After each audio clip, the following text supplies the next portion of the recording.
चलिए चर्चा को आगे बढ़ाते हैं और जैसे कि हम रीबैलेंसिंग की हमने बात की है, डाइवर्सिफिकेशन की हमने बात की है, इसी को आगे बढ़ाते हुए बहुत सारे दर्शकों के सवाल जो हमको आ रहे हैं वो दरअसल अंतर्राष्ट्रीय बाजार में निवेश करने को लेकर है, क्योंकि हम देख रहे हैं कि जो विकासशील देश हैं और जिस तरह से हम ग्लोबल बाज़ारों में बैंकिंग संकट देख रहे हैं, बहुत सारे दर्शकों को शायद ये लग रहा है कि यही मौका है कि वहाँ हो रही उथल पुथल का फ़ायदा उठाया जाए और पोर्टफोलियो को इंटरनेशनल तड़का दिया जाए। अब वो कैसे तड़का दिया जाए, क्या इस तरह के असमंजस वाले माहौल में, अनिश्चितता वाले माहौल में आपको अंतर्राष्ट्रीय बाजार को क्या टच भी करना चाहिए?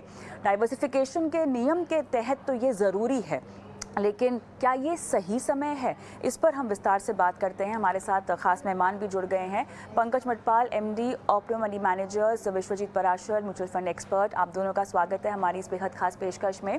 और पंकज जी, बहुत गर्म मुद्दा है अंतर्राष्ट्रीय बाजार में निवेश करने को लेकर, क्योंकि दर्शक ऐसे हैं जो खासतौर से बाजार को समझते हैं, उनको इस तरह के वॉलेटिलिटी में, उतार चढ़ाव में मौका ही मौका दिखाई देता है, जो असल में होता भी है। हम सब यही तो कहते हैं कि यही मौका है, जितना हो सकता है आप अपने निवेश को बनाए रखें।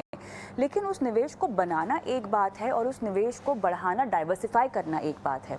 तो जो मैं अनिश्चितता की बात कर रही थी पंकज जी, सबसे पहले तो मुझे ये समझाए कि अंतर्राष्ट्रीय बाजार का माहौल किस तरह से अनप्रेडिक्टेबल है फिलहाल। जो दिक्कतें हम देख रहे हैं वो कितनी गहरी हैं, कितना संकट गहरा सकता है, क्या ये चिंता की बात है? समझाए ज़रा फिलहाल माहौल को। कविता नमस्कार। बिल्कुल जो आपने कहा एकदम सही है कि इंटरनेशनल मार्केट में अनस्टेबिलिटी है, और ऐसे में ये कहना कि कितना गहरा ये और है और कितना नुकसान हो सकता है, कहना मुश्किल है। क्योंकि जब हम बैंक्स की बात करते हैं, फाइनेंशियल सेक्टर्स की बात करते हैं, तो इसका मतलब ये नहीं है कि सिर्फ संकट बैंक पर है। बैंक की वजह से पूरी इकोनॉमी से जुड़ी होती है, तो ये असर काफी होगा। लेकिन सबसे बड़ी एक इंपॉर्टेंट चीज ये है, जब हम बात करते हैं इंटरनेशनल मार्केट्स की या इंटरनेशनल फंड्स की, तो हम इसको एक ही फंड समझते हैं, जबकि इंटरनेशनल फंड्स भी बहुत अलग तरीके के हो सकते हैं। जैसे कि हम अगर इंडिया में बात करें कि इक्विटी फंड में इन्वेस्ट करना है, तो इसका मतलब ये नहीं है कि सारे इक्विटी फंड्स एक जैसे हैं। वो मार्केट कैपिटलाइजेशन के हिसाब से अलग हो सकते हैं या सेक्टर्स के हिसाब से अलग हो सकते हैं। तो इसी तरह से इंटरनेशनल में क्या वो यूएस बेस्ड फंड हैं या फिर इमर्जिंग मार्केट बेस्ड फंड हैं या फिर किसी और कंट्री के हैं, वो इंपॉर्टेंट है। साथ ही इंटरनेशनल में दिखना जरूरी है कि वो किस तरह के सेक्टर्स में इन्वेस्ट करते हैं। जैसे हम अगर बात करें नेस्डेक 100 की, तो नेस्डेक 100 या नेस्डेक जो इंडेक्स है वो नॉन फाइनेंशियल कंपनीज का इंडेक्स है। तो वहां पर डेफिनेटली फर्क, अगर हम बैंकिंग सेक्टर्स में जो ये देखा गया है इस तरह का माहौल, उसका असर कम पड़ेगा। जबकि यदि हम बात करें S&P 500 पे, तो ज्यादा पड़ेगा। हमने अभी देखा कि पिछले 3-4 महीनों में ताइवान फंड्स में काफी अच्छी रिकवरी देखी गई, जबकि वहां पे पहली बहुत गिरावट थी। लेकिन अभी पिछले 3 महीने की बात करें तो हमने वहां पे अच्छी रिकवरी देखी। लेकिन उसके अगर कंपैरिजन में देखें हम यूएस बेस्ड फंड में, तो वैसी रिकवरी नहीं देखी गई। तो इसके लिए पहली बात तो यह है कि जब भी आप पोर्टफोलियो बनाते हैं तो उसमें तय करें कि आपको कितना एलोकेशन इंटरनेशनल फंड में रखना है। दूसरी बात है, डेफिनेटली चाहे यूएस में इस वक्त पर दिक्कत है, लेकिन यूएस की इकोनॉमी नंबर 1 इकोनॉमी है, तो उसका एक्सपोजर होना जरूरी है। और उसके 2 बड़े कारण हैं कि आपका इन्वेस्टमेंट इंटरनेशनल मार्केट में होना चाहिए। पहली बात तो यह है कि जब आप इंटरनेशनल और स्पेशली यूएस बेस्ड कंपनीज में इन्वेस्ट करते हैं, या तो उस फंड में इन्वेस्ट करते हैं जिसका एक्सपोजर यूएस की कंपनीज में है, तो आपको बड़ी बड़ी दिग्गज कंपनी में इन्वेस्टमेंट का मौका मिलता है। तो आपका पोर्टफोलियो और डाइवर्सिफाई हो जाता है। हम हमेशा बोलते हैं जैसे गूगल है या अमेजोन है, माइक्रोसॉफ्ट है, इस तरह की कंपनीज में आपको एक्सपोजर मिलता है, इसके लिए करना चाहिए। दूसरी बात क्या होती है कि कोरिलेशन। जब आप इंडिया में इन्वेस्ट करते हैं तो आपका जो कोरिलेशन होता है बिटवीन 2 सेक्टर्स, 2 कंपनीज, उसके मुकाबले जब आप दूसरे ज्योग्राफी के हिसाब से डाइवर्सिफिकेशन करते हैं तो कोरिलेशन आपका लो होता है 2 कंट्रीज के बीच में, और उसका फायदा आपको मिलता है। कहने का मतलब यह है कि अगर किसी वक्त पर इंडिया में स्थिति बहुत अच्छी नहीं है, तो हो सकता है कि जिस कंट्री में आप कर रहे हैं, यूएस की बात करें या हम किसी और कंट्री में इन्वेस्ट कर रहे हो, तो वहां पर हो सकता है कि माहौल अच्छा हो, वहां पर मार्केट बुलिश फेज में हो, तो हमारा जो ओवरऑल पोर्टफोलियो है वहां पर रिस्क कम हो जाता है। तो ये 2 बातें थी जनरल की इन्वेस्टर को करना चाहिए। इस वक्त पर जी क्योंकि गिरावट है, तो डेफिनेटली मैं बिल्कुल। कहूंगा कि आपको स्टैगर्ड मैनर में इन्वेस्टमेंट करना शुरू करना चाहिए। चलिए, तो निवेश करने को लेकर कौन-कौन सी बातें हैं जो आपको समझ जानी चाहिए, वो तो आपको अभी तक पता चल गई, लेकिन विश्वजीत जी अब ये बताएं कि ज़रिया क्या होना चाहिए पैसे लगाने का? किस-किस तरीके से आप अंतर्राष्ट्रीय एक्सपोज़र अपने पोर्टफोलियो में डाल सकते हैं? जी, बिल्कुल कविता जी, ये बहुत इम्पोर्टेंट सवाल है क्योंकि बजट के बाद ये बहुत इम्पोर्टेंट फीचर बन गया है क्योंकि गवर्नमेंट ने अनाउंस किया है कि अगर आप पैसे रिमिट करते हैं किसी भी विदेश में तो 20% टीसीएस लगता है, यानी कि टैक्स कलेक्शन एट सोर्स। तो ये एक तरीके से नेगेटिव हो गया है इंटरनेशनल में निवेश करने के लिए। लेकिन अगर आप म्यूचुअल फंड के थ्रू निवेश करते हैं, ईटीएफ्स के थ्रू निवेश करते हैं, जहां पे अभी भी अपॉर्चुनिटी है, तो आपको ये ऐसा कोई टीसीएस नहीं देना पड़ेगा। तो इसीलिए ये म्यूचुअल फंड सडनली अट्रैक्टिव हो गए हैं अगर आपको इंटरनेशनल इक्विटी फंड्स में निवेश करना है। और डायरेक्टली अगर आप स्टॉक्स में निवेश करते हैं, यानी कि जैसे चार्ल्स श्वाब जैसी किसी कंपनी में पैसा आप ट्रांसफर करते हैं, तो आपको 20% टीसीएस देना पड़ेगा, जो बाद में कभी आप कलेक्ट करेंगे। लेकिन एक तरीके का जॉल्ट हो गया है जो लोग बाहर निवेश करना चाहते थे डायरेक्टली। तो मेरे हिसाब से म्यूचुअल फंड एक बेटर ऑप्शन है अगर आप इंटरनेशनल इक्विटी फंड्स में निवेश करते हैं। दूसरा सबसे बड़ा लाभ ये भी है कि आपको डाइवर्सिफिकेशन जो मिल जाता है, क्योंकि बहुत सारे लोगों को वहां की कंपनीज के नाम तो सुने हैं, बट वो कंपनीज कैसे ऑपरेट करती हैं, क्या उनका ग्रोथ प्रोस्पेक्ट है, ये जानकारी नहीं होती है। तो म्यूचुअल फंड उस हिसाब से भी एक अच्छी डाइवर्सिफिकेशन मिल जाती है और आपको रिस्क थोड़ा सा कम हो जाता है डायरेक्ट इन्वेस्टिंग के कंपैरिजन। चलिए, तो यहाँ पर बेसिकली पोर्टफोलियो को ग्लोबल तड़का कैसे देना चाहिए, इसको लेके ज़रूरी बातें आपको हमने बता दी हैं। अब पंकज जी ये बताएं कि ऐसे कौन-कौन से फंड्स हैं? आप दोनों से मैं बारी-बारी ये सवाल पूछने वाली हूँ। अगर म्यूचुअल फंड्स के ज़रिए किसी को अगर निवेश करना हो तो रिकमेंडेशन क्या-क्या होंगी आपकी? इस वक्त पर देखिए मैं कहूंगा कि आप अगर नेस्डैक 100 फंड्स जो हैं उनमें करेंगे, ये इंडेक्स फंड है, तो चाहे वो मोतीलाल ओसवाल नेस्डैक 100 हो या आईसीआईसीआई प्रूडेंशियल नेस्डैक 100 हो, वो ऑलमोस्ट सेम ही रहेगा क्योंकि इंडेक्स को ही ट्रैक करता है। तो नेस्डैक 100 में आप इन्वेस्ट करें, वो अच्छा रहेगा। उसके अलावा क्योंकि हम बात करें लॉन्ग टर्म की और स्टैगर्ड मैनर में करने की, तो S&P 500 इंडेक्स जो है बेसिकली उसमें 500 कंपनीज हैं, तो वाइड कवरेज है, आप उसे भी शामिल कर सकते हैं।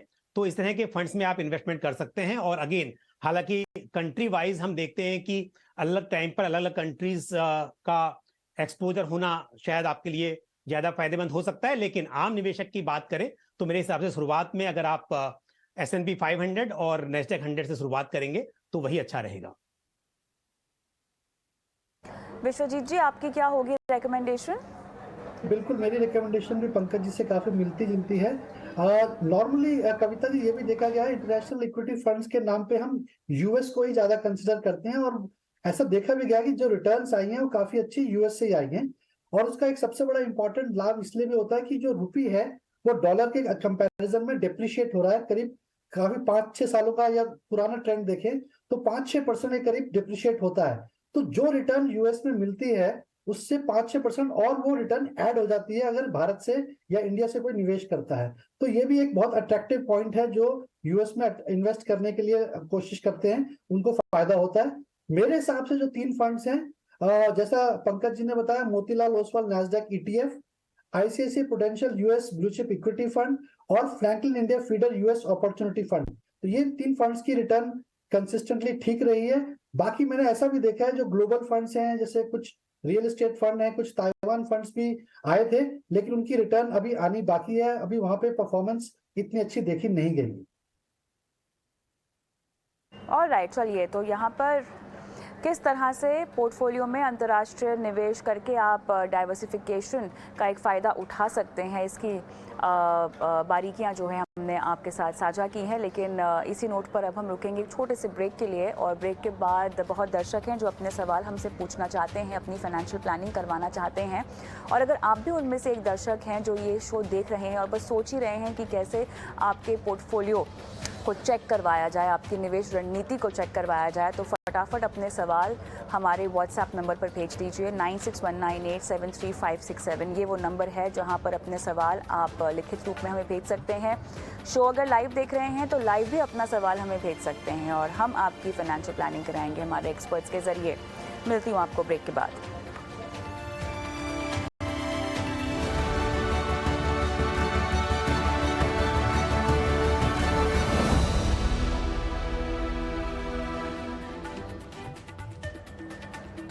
Welcome back. आप देख रहे हैं बनो अपना फाइनेंस मिनिस्टर और शो का वो पड़ाव जहां पर हम दर्शकों को शो में शामिल करते हैं और उनकी फाइनेंशियल प्लानिंग कराते हैं। पंकज मटवाल, विश्वजीत पराशर हमारे साथ जुड़े हुए हैं जो दर्शकों की फाइनेंशियल प्लानिंग कराएंगे और हमारे साथ हमारे पहले दर्शक भी अब फोन लाइन पर जुड़ गए हैं। रोहित जैन, नमस्कार रोहित। हाँ जी मैम, नमस्कार। कैसे हैं आप, कहाँ से बोल रहे हैं? मैं बिल्कुल ठीक हूँ, thank you. Calling from Punjab, Patiala. बहुत बढ़िया, बताइए। मैं देख सकती हूँ आपने कुछ फंड्स की डिटेल्स हमें भेजी है। 6 फंड्स में निवेश कर रहे हैं?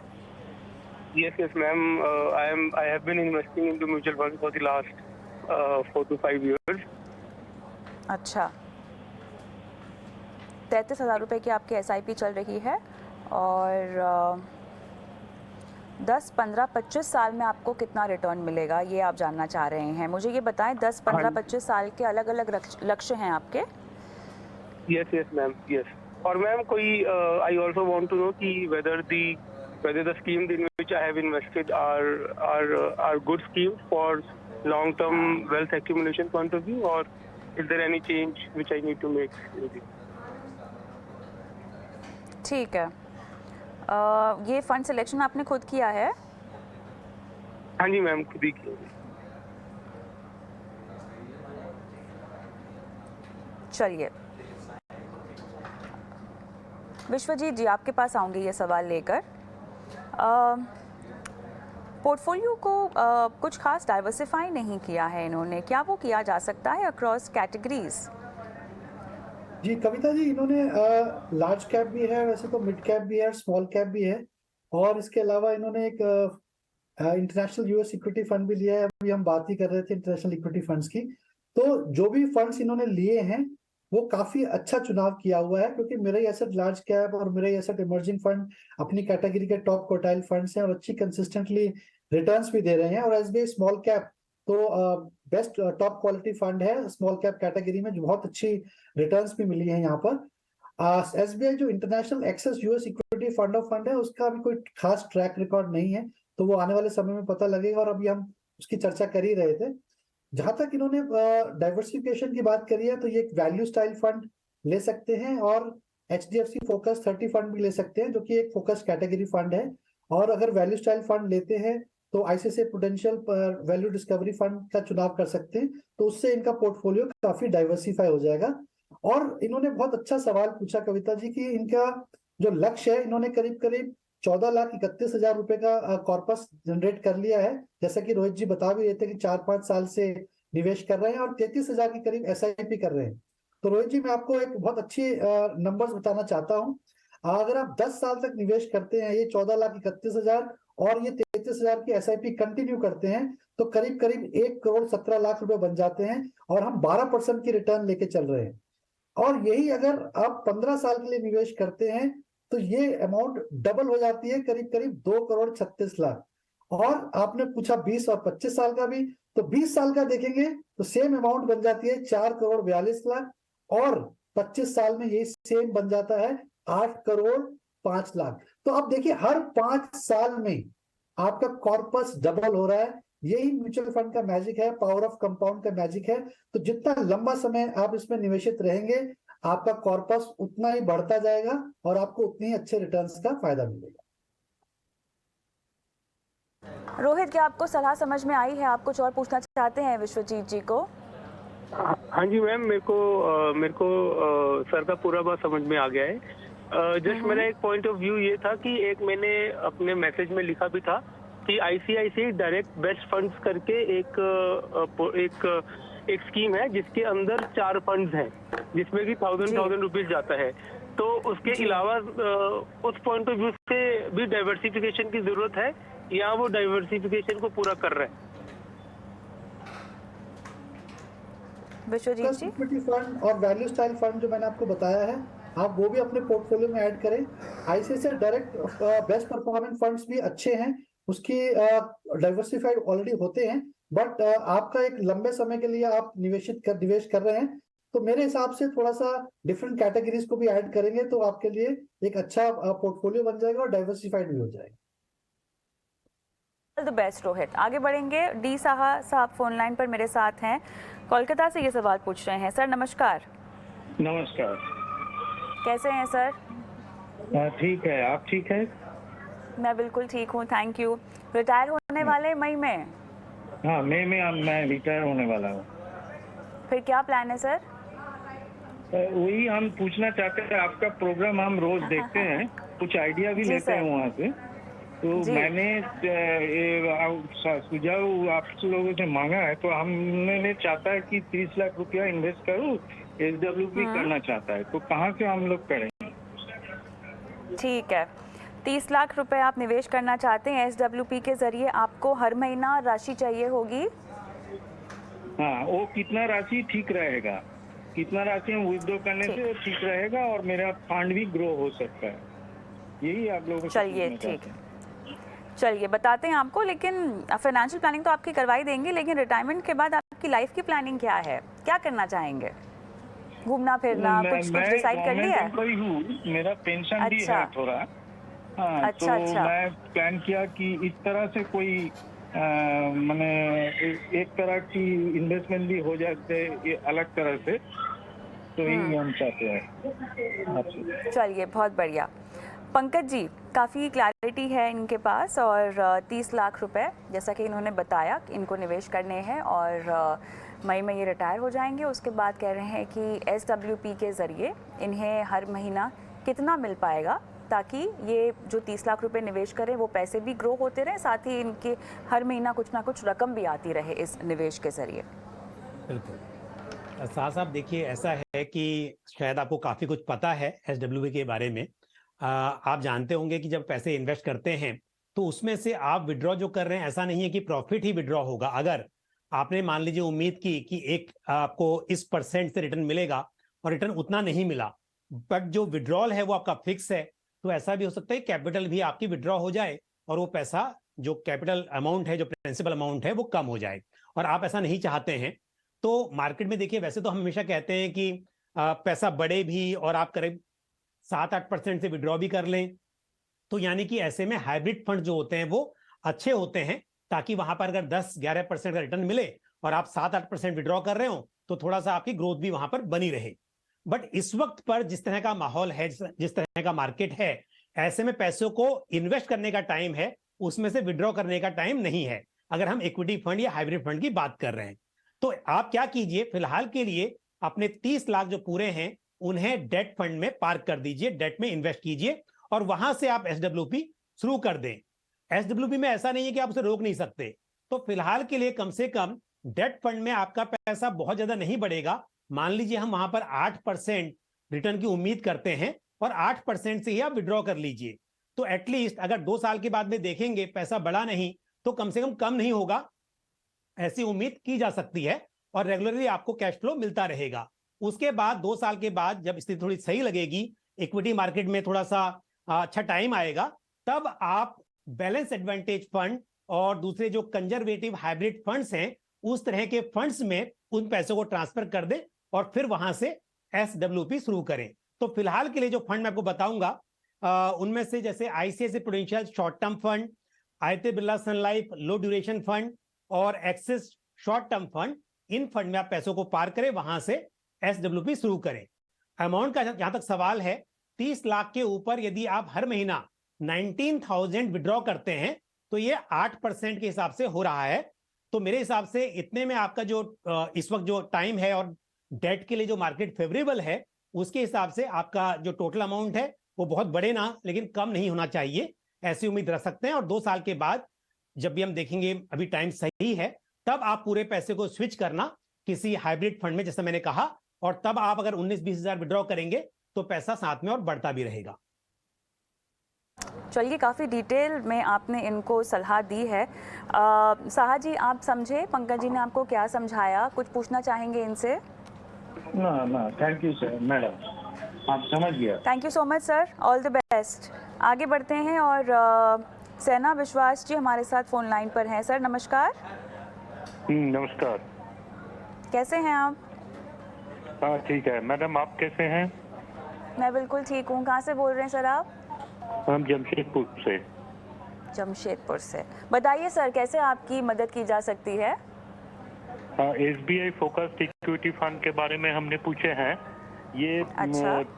कैसा फंड है और मिनिमम कितना साल इसमें इन्वेस्टेड रहना चाहिए? मैं आपके बहुत बड़ा फैन हूँ, इस प्रोग्राम के बराबर देखते हैं। बहुत अच्छा लगा ये सुनकर, हमें प्रोत्साहन मिलता है आपके लिए अच्छे से अच्छा शो लेकर आने के लिए।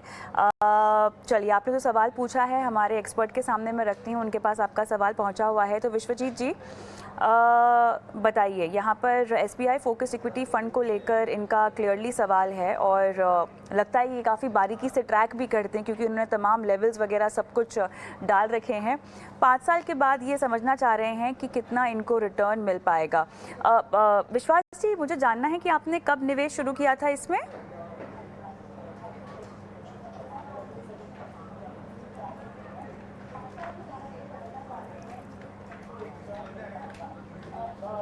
वो आप शायद मेरा सवाल टीवी पर सुन रहे हैं, आप फ़ोन पर मुझसे बात कर लीजिएगा। हाँ बोलिए। विश्वास जी, कब से निवेश कर रहे हैं आप इसमें? ये 2 साल ही हुआ है। 2 साल हुआ है, चलिए ठीक है। बताइए विश्वजीत जी, ये खुश नहीं है रिटर्न्स देखकर शायद? बिल्कुल विश्वास जी, ये आपका जो फोकस्ड इक्विटी फंड है, ये एक kind of flexi cap fund है, जिसमें जो फंड मैनेजर है अपने जो उसका टॉप कन्विक्शन स्टॉक्स होते हैं, 25 या 30 स्टॉक्स होते हैं, उसमें ये निवेश करते हैं।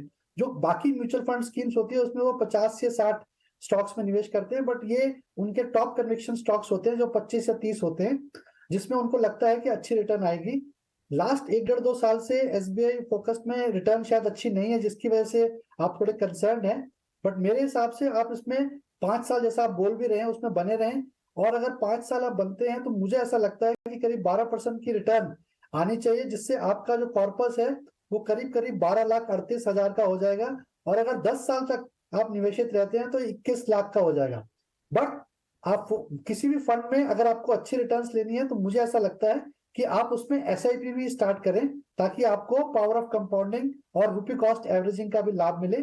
फोकस्ड फंड एक अपने आप में एक अच्छी कैटेगरी है, लेकिन केवल एक फंड में निवेश करना भी समझदारी नहीं है, तो आप इसको थोड़ा सा डाइवर्सिफाई भी कर सकते हैं। अगर और पैसा लगाना चाहते हैं तो आप किसी और लार्ज कैप या मिड कैप फंड में भी निवेश करें। चलिए विश्वास जी, कुछ पूछना चाहते हैं विश्वजीत जी से? आपको क्लैरिटी मिल गई, समझ में आ गया आपको? सर आप मुझसे फ़ोन पर बात कीजिएगा। Thank you. All right sir, all the best. आगे बढ़ते हैं। नीलेश सऊदी अरब से मेरे साथ फ़ोन लाइन पर है। नीलेश, गुड इवनिंग, कैसे हैं आप? Very good madam, good evening to you. बताइए सर, आपने अपना सवाल हमें भेजा है। वैसे तो काफ़ी क्लैरिटी से आपने अपना सवाल हमें लिख दिया है। इसके अलावा और कोई सलाह आपको चाहिए? जी नहीं मैडम, मुझे NPS या म्यूचुअल फंड इसमें निवेश करना चाहिए। रेगुलरली स्विप करना चाहता हूँ। मेरा मानना ऐसा है कि NPS में शायद रिटर्न्स बेटर रहेंगे बिकॉज ऑफ टैक्सेशन रीजंस, तो इसी के बारे में मुझे क्लैरिटी चाहिए मैडम। चलिए, वैसे टैक्सेशन का जो बेनिफिट मिल रहा है उसका और रिटर्न्स का कोई यहाँ पर कनेक्शन नहीं है। और अगर आपने NPS कंसिडर किया है तो मैं सोच रही हूँ कि शायद आप रिटायरमेंट के बारे में सोच रहे हैं। NPS को आप रिटायरमेंट के लिए कंसिडर कर सकते हैं, लेकिन साथ ही अगर आप म्यूचुअल फंड्स के ज़रिए भी निवेश करें तो आपके लिए और भी फ़ायदेमंद हो सकता है। बहरहाल ये समझाइश का पूरा हिस्सा मैं पंकज जी के लिए छोड़ूंगी, क्योंकि वो आपको फ़र्क बताएंगे कि अक्सर ऐसा देखा गया है पंकज जी, क्योंकि हम NPS की बात कर रहे हैं और इसको बहुत ही ज़्यादा लोकप्रिय बनाने के लिए इसमें एक टैक्स बेनिफिट जो है वो इंट्रोड्यूस किया गया। इसलिए हम देखते हैं कि अधिकतर NPS की जो स्कीम्स है वो 31 मार्च के आसपास ही बहुत ज़्यादा बिकती हैं, उसी में निवेश आता है ज़्यादा। तो अब ऐसा है कि जो टैक्स बेनिफिट आपको दे दिया गया है वो भी तब आपको मिलेगा अब अगर आप ओल्ड टैक्स रेजिम के तहत टैक्स चुकाते हैं। अगर आप नई टैक्स रेजिम के तहत आ जाएंगे तो शायद एनपीएस का आपको वहाँ पर बेनिफिट नहीं मिलेगा। तो टैक्स बेनिफिट के लिए आप एनपीएस को कंसिडर करें, लेकिन आपका जो मकसद है वो हमेशा आपका गोल होना चाहिए, आपका लक्ष्य होना चाहिए, जो एनपीएस के केस में रिटायरमेंट ही होगा क्योंकि वो एक रिटायरमेंट प्रोडक्ट है। तो ऐसे में आप इनको बताएं कि केवल टैक्स सेविंग के लिए कंसिडर करना एक तो सही नहीं है। अच्छा, टैक्स सेविंग ही कंसिडर करना है तो तब तो ये ईएलएसएस भी कंसिडर कर सकते हैं, उसमें एनपीएस ही क्यों हो रहा है ना। तो अब एक एक करके जाते हैं क्योंकि सवाल के बहुत सारे पहलू हैं पंकज जी, हम तो पूरा शो इस पर कर सकते हैं। बहरहाल बताइए, केवल टैक्स सेविंग के लिए एनपीएस को चुनना कितना सही है, कितना गलत है? सही कहा आपने बिल्कुल कि एनपीएस है उसमें टैक्स सेविंग हो सकती है, लेकिन म्यूचुअल फंड्स के अपने बहुत सारे फायदे हैं, फ्लेक्सिबिलिटी है। नीलेश जी, मैं एक बात कहूंगा, पहली बात कि इंडिया में अगर आपकी इनकम टैक्सेबल है, आप आईटीआर फाइल करते हैं और ओल्ड टैक्स रिजिम में रहने में आपको फायदा दिखाई देता है, तभी आपको एनपीएस के बारे में सोचना चाहिए। अदरवाइज, क्योंकि जब हम इन्वेस्टमेंट करते हैं, अब यहाँ पर ठीक है क्योंकि अंडर सेक्शन 80C जो 1.5 लाख का की लिमिट होती है, उसके लिए आपके पास बहुत सारे विकल्प हैं। हालांकि एनपीएस में भी आपको फायदा मिल सकता है, बट एनपीएस में जो अलग से फायदा मिलता है कि 50,000 रुपीज आप कंट्रीब्यूट करते हैं एनपीएस के टियर 1 अकाउंट में, और अंडर सेक्शन 80 CCD 1B के तहत आपको 50,000 रुपए का डिडक्शन मिल जाता है। तो 80C का 1.5 लाख और साथ में 80 CCD 1B का 50,000, इस तरह से 2 लाख रुपए का डिडक्शन क्लेम किया जा सकता है। तो पहली बात तो यह है कि क्या सच में आपको इंडिया में जरूरत है, आपको टैक्स बचाना है? अगर बचाना है, उस मकसद से आप करना चाहते हैं, तो 50,000 रुपए आप कंट्रीब्यूट कर लीजिए। उसके ऊपर मैं आपको राय नहीं दूंगा करने की, इन्वेस्टमेंट करने के लिए। उसकी वजह यह है कि म्यूचुअल फंड्स और एनपीएस दोनों ही मार्केट लिंक प्रोडक्ट हैं। या तो हम कंपेयर कर रहे हैं कि एक तरफ फिक्स्ड इनकम इंस्ट्रूमेंट है और एक तरफ मार्केट लिंक्ड है, तब तो कंपेयर किया जा सकता है। यहां पर दोनों ही जो स्कीम्स हैं, चाहे म्यूचुअल फंड हो या फिर एनपीएस, दोनों ही मार्केट लिंक्ड हैं। मार्केट परफॉर्म करेगा तो आपको रिटर्न मिलेंगे। दूसरी बात क्या है, म्यूचुअल फंड में फ्लेक्सिबिलिटी है कि आप अपने हिसाब से large cap, mid cap, small cap select कर सकते हैं, कितना करना है आपको उस हिसाब से डिसाइड कर सकते हैं। जबकि एनपीएस में मैक्सिमम 75%, आप जितना पैसा इन्वेस्ट करेंगे उसका मैक्सिमम 75% ही इक्विटी में एलोकेट हो सकता है, बाकी का आपको दूसरे यानी कॉर्पोरेट बॉन्ड में, गवर्नमेंट सिक्योरिटीज में, ऑल्टरनेटिव इन्वेस्टमेंट में करना होगा। तो ये भी यहां पर लिमिटेशन हो गई। उसके अलावा म्यूचुअल फंड में करते हैं, अगर फंड की परफॉर्मेंस अच्छी नहीं है, आप कभी भी एग्जिट कर सकते हैं। लेकिन एनपीएस में 60 इयर्स की एज के बाद आप अपने 60% ऑफ जो कंट्रीब्यूशन उस टाइम होगा, जो उसकी वैल्यू होगी, उसका 60% आप विड्रॉ कर पाएंगे 60 इयर्स की एज के बाद में, और बाकी का जो 40% है वो आपका कंपलसरी पेंशन में कन्वर्ट होगा। लेकिन यहां पर अगर म्यूचुअल फंड में कर रहे हैं तो अपने हिसाब से बनाइए पोर्टफोलियो, और उस वक्त पर कोई भी जो आपको अगर इस तरह की कोई एन्युटी स्कीम लेनी है, पेंशन स्कीम लेनी है, आप डायरेक्टली उस वक्त कर पाएंगे। अदरवाइज आप म्यूचुअल फंड से एसडब्ल्यूपी कर सकते हैं या कोई भी दूसरी स्कीम जो होती है वहां से भी आप अपने पेंशन का बंदोबस्त कर सकते हैं। तो मेरे हिसाब से टैक्स सेविंग के लिहाज से, और जो हायर टैक्स ब्रैकेट में स्पेशली, उनके लिए 50,000 कंट्रीब्यूट करना सही होता है। बाकी के लिए म्यूचुअल फंड में बहुत सारी चॉइसेस हैं, वहां पर किया जाना चाहिए, ये मेरी राय होगी। अब मैं चाहती हूँ कि थोड़ा सा हम इनको म्यूचुअल फंड्स का भी एंगल दे देते हैं। आपने समझा दिया, अब इनके ऊपर निर्णय है कि एनपीएस में कैसे और कब निवेश करें। म्यूचुअल फंड के जरिए निवेश करते हैं तो कितनी स्थिति बेहतर हो सकती है और क्यों दोनों को कंसिडर किया जा सकता है? बिल्कुल, देखिए दोनों को किया जा सकता है, इसमें तो कोई शक नहीं है। जैसे हम म्यूचुअल फंड में भी एक स्कीम की बात नहीं करते हैं, हम बोलते हैं कि मल्टीपल स्कीम्स आपके पास होनी चाहिए, large cap, mid cap, small cap, या और भी दूसरे तरह के फंड्स। उसी तरह से आप एनपीएस को भी थोड़ा अपने पोर्टफोलियो में शामिल कर सकते हैं। लेकिन म्यूचुअल फंड्स में जैसा मैंने कहा कि एक तो फ्लेक्सिबिलिटी है, तो यानी कि आपको इन्वेस्टमेंट आपने किया, आपको लगा कि ये स्कीम सुटेबल नहीं है या फिर फंड की परफॉर्मेंस अच्छी नहीं है, तो आप पैसे विड्रॉ कर सकते हैं, पूरे पैसे। जबकि एनपीएस में मैंने पहले भी कहा कि 60 इयर्स की एज के बाद 60%, और उससे पहले करना है तो सिर्फ आप 40% ही विड्रॉ कर पाएंगे, तो वहां पर वो लिमिटेशन हो जाती है। अब दूसरी बात यहां पर यह भी है कि आपका जो म्यूचुअल फंड है वहां पे बहुत सारी चॉइसेस हैं, बहुत सारी कैटेगरीज हैं, तो आप अपने हिसाब से पोर्टफोलियो डिजाइन कर सकते हैं कि आपने अगर डिसाइड किया कि 1 लाख रुपया महीना आपको इन्वेस्ट करना है, तो उसे आप अलग अलग तरह के फंड्स में, अलग अलग फंड हाउसेस के स्कीम्स में आप इन्वेस्ट कर सकते हैं, तो वो भी आपके लिए बेहतर विकल्प हो जाता है। और क्योंकि आपके पास इक्विटी, डेट सभी ऑप्शंस हैं, तो शुरुआती दौर में जब आप इन्वेस्ट करते हैं तो ज्यादा एलोकेशन इक्विटी में रखिए। फिर जब आप रिटायरमेंट के आसपास होते हैं तो उस वक्त पर आप सिस्टमेटिकली उसको ट्रांसफर कर लीजिए डेट में, ताकि आपका पोर्टफोलियो में वोलेटिलिटी की संभावना कम रहे। इस तरह से आप बदलाव कर सकते हैं। तो चॉइसेस बहुत सारी हैं, यहाँ पे फ्लेक्सिबिलिटी है, जब चाहे आप रीबैलेंसिंग कर सकते हैं, विड्रॉ कर सकते हैं। तो मेरे हिसाब से उस लिहाज से म्यूचुअल फंड में एसआईपी करना, लमसम की बजाय आप एसआईपी करें, समय समय पर उसे आप बढ़ाते भी रहें, आप स्टेप अप मेथड भी ऑप्ट कर सकते हैं। तो फ्लेक्सिबिलिटी की वजह से मेरी सलाह ये रहेगी कि म्यूचुअल फंड्स में इन्वेस्टमेंट प्रीफर्ड रहना चाहिए। चलिए नीलेश जी, उम्मीद करते हैं कि आपके सभी सवालों का जवाब आपको मिल गया हो। क्या इसी सवाल को लेकर और कोई पहलू जो आपको समझना हो? नहीं, एब्सोल्युटली नहीं, एकदम परफेक्ट जवाब मुझे मिला है और शुक्रिया। Alright. आपने जो एंगल जो बताया है, शुक्रिया उसके लिए। Thank you so much Nilesh, अपना सवाल हमें भेजने के लिए। शो को आगे बढ़ाएंगे और चलिए अब सीधा रुख करते हैं निवेश के गुरु मंत्र की ओर।